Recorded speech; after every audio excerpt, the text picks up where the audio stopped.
The Springboks are on a roll, sitting comfortably at the top of the World Rugby rankings after dominating England and Scotland on their November tour. But as they prepare to face Wales, one of rugby's most outspoken voices, Campo, has weighed in.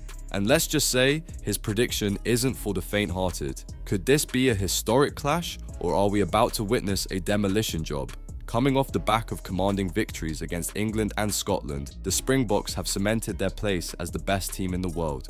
Their next opponent? A struggling Welsh side languishing at 11th in the World Rugby rankings. For many, this is a mismatch waiting to happen, and David Campo didn't mince words when sharing his thoughts with Vision 4 Sport. "It could be a horror show," Campo said bluntly. "The Springboks could easily put another 50 points on them and batter them. It is not going to be pretty." With comments like that, Campo has certainly added fuel to the fire. Wales, under immense pressure after a string of poor performances, are already fighting against the odds. And now, facing the might of a Springbok squad that seems unstoppable, the stakes couldn't be higher.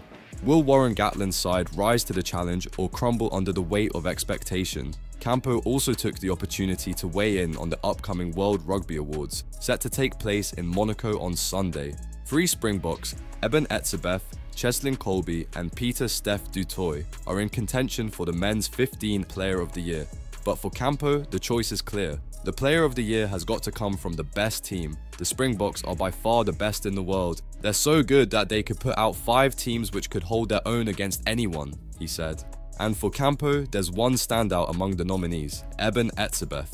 To my mind, it has to be Etzebeth. As a forward in the middle of the scrum to do what he does week in, week out is phenomenal.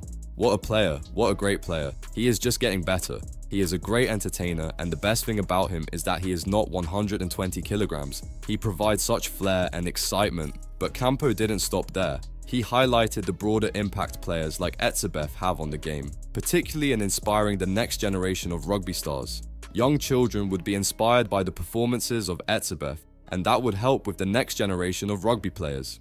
However, this brings up an interesting debate. Should the Player of the Year award always come from the best team? Kolbe and du Toit are also in the running, but does Etzebeth truly stand head and shoulders above the rest? And what about players from other nations who have excelled despite their team struggles? Is Campo right in predicting a horror show for Wales? And when it comes to the Player of the Year, should the award automatically go to a Springbok, or is there room for a more balanced approach? Let us know in the comments below, and don't forget to subscribe to Green and Gold Army News for all the latest debates, controversies, and updates from the world of rugby.